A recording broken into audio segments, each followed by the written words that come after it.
பரமாத்மா நம்முடைய சரீரத்தில் உட்கார்ந்துட்டு அவருடைய வாகனமான இந்த வாயுவை வெளியில விட்டு உள்ள இழுத்து, வெளியில விட்டு உள்ள இழுத்து, இன்றைக்கு இந்த தேகத்தில் இருந்தது போரும்னு அவருக்கு தோன்றதோ இந்த வாயுவை வாகனமாக வச்சுட்டு ஜீவன் கிளம்பி போய்டுறது. அப்போ பிராணனும் நான் இல்லைன்னு தள்ளு, அறிவும் நான் இல்லைன்னு தள்ளு, மனசும் நான் இல்லைன்னு தள்ளு, ஆனந்தத்தை உணரக்கூடியவனும் நான் இல்லைன்னு தள்ளு, ஆனந்தமயமானவனா இருக்கேன். ஆனந்தம் நீ வெளியில தேடுறையே, அது உனக்குள்ளேயே தான் இருக்கு. மான்கள்லேயே கஸ்தூரி மான் ஒரு மான் உண்டு. அதனுடைய நாபியிலிருந்து தான் அந்த கஸ்தூரி சுரக்கும், அதுலேருந்து தான் அந்த வாசனை வரும். அந்த மானுக்கு தங்கிட்டே இருந்து அந்த வாசனை வருதுன்னு தெரியாமல் பக்கத்தில் இருக்கக்கூடிய மரங்கள் எல்லாம் முகர்ந்து முகர்ந்து பார்க்கும். அதுக்கு தங்கிட்டேந்து வாசனை வருதுங்கிறது தெரியல இல்லையா?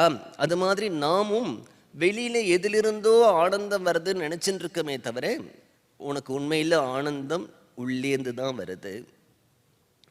ஒரு வஸ்துலிருந்து ஆனந்தம் வரதா இருந்தால் அது நிரந்தரமாக இருக்கணும். நல்ல குளிர் காலத்திலே ஒரு கம்பளியை போட்டு போர்த்திண்டோமானால் சுகமாக இருக்கு. அதே அக்னி நட்சத்திர காலத்திலே இந்த கம்பளியை போட்டுண்டோமானால் எரியறது. கம்பளியிலிருந்து ஆனந்தம்னா அது ஸ்திரமாக இல்லாமல் காலத்துக்கு தகுந்த மாதிரி மாறுறதுனாலே அனுபவிக்கிறவன் உள்ள இருக்கான் அப்படிங்கிறது தெரியறது. அப்போ சரீரத்தையும் தள்ளி, பிராணனையும் தள்ளி, மனசையும் தள்ளி, அறிவையும் தள்ளி, ஆனந்திக்கக்கூடியவன் அப்படின்னு ஒருத்தனையும் தள்ளி, ஆனந்தமயமான ஒருத்தன் ஸ்வயம் சித் அப்படி உள்ளத்தன் உட்கார்ந்துட்டு இருக்கான். ஏன் அப்படின்னுட்டா அறிவு அப்படிங்கிறது கால தேசத்துக்கு வியக்திக்கு உட்பட்டது. ஒருத்தர் உட்கார்ந்துட்டு இருக்கார், இந்த கட்டடத்துக்கு அண்ணண்ட என்ன நடக்கிறதுன்னு அவருக்கு இங்கே இருக்கிறவருக்கு தெரியாது. அப்போ ஒரு ஸ்பேஸ்க்குள்ளே தான் அவருடைய அறிவு இருக்கு. ஒரு தேசம் நாளைக்கு என்ன நடக்க போகிறதுன்னு சொல்ல முடியாது. அறிவும் காலத்துக்கு உட்பட்டு தான் இருக்கு. ஒருத்தருக்கு சங்கீதம் தெரியறது, ஒருத்தருக்கு சயின்ஸு தெரியறது, எல்லாருக்குமே எல்லாம் தெரியல இல்லையா? அப்போ வியக்திக்கும் அறிவு உட்பட்டு இருக்கு. ஆனால் பகவானோ சர்வஜன், சர்வசக்தன், சர்வவியாபி, சர்வ அந்தர்யாமின்னு சொல்லும் பொழுது அது ஆத்ம லட்சணம் ஜீவனுக்கு பொருந்தலையே.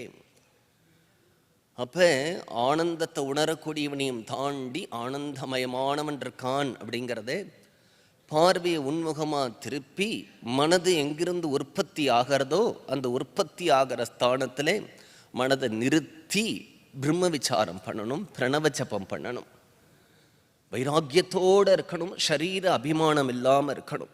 ஆதிசங்கரர் சொல்லும் பொழுது எந்த அளவுக்கு சரீர அபிமானம் இருக்கக்கூடாது அப்படிங்கிறதுக்கு விவேக சூடாமணியில் சொல்கிறார். கங்கையில் பிரவாகமாக வெள்ளம் போச்சாம்.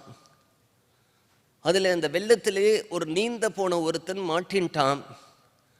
ஏதாவது ஒரு மரங்குரம் கிடைக்குமா, கட்டை கிடைக்குமா, அதை பிடிச்சிட்டு கரையேறிடலாம் அப்படின்னு அவன் தவிக்கும் பொழுது ஏதோ ஒரு கட்டை மாதிரி முதந்து வந்தது. அதை பிடிச்சுண்டான். அப்பா நம்ம கரையேறினோம் அப்படின்னு நினைக்கும் பொழுது அவன் பிடிச்ச கட்டை ஒரு முதலையாக இருந்தால் எப்படி இருக்குமோ அது மாதிரி கிஞ்சித் கொஞ்சம் போற சரீர அபிமானம் இருந்தால் கூட ஞானம் சித்திக்காது. நான் எனதுங்கிற எண்ணம் இருந்ததுன்னா கர்மா சித்திக்காது. மனசில் சஞ்சலம் இருந்ததுன்னா தியானம் சித்திக்காது. ஒருத்தர் கோட்டீஸ்வரர் ஆகணும்னு ஆசைப்பட்டால் ரெண்டு விதத்தில் ஆகலாம். தானே கடுமையாக உடைச்சி முயற்சி பண்ணி சம்பாதிச்சு கோடீஸ்வரர் ஆகலாம், அதுவும் ஒரு வழிதான்.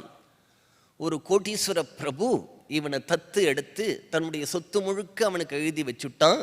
ஒரு க்ஷணத்தில் அவன் கோடீஸ்வரன் ஆறான் இல்லையா? அது மாதிரி தியானம் பண்ணுறவர்களோ, கர்மயோகம் போன்றவர்களோ, வேதாந்த விசாரம் பண்ணுறவர்களோ தன்னுடைய யோக்கியதையும் தன்னுடைய சாதனையும் நம்புறான். பக்தன் பகவானுடைய கிருபையை நம்புறான்.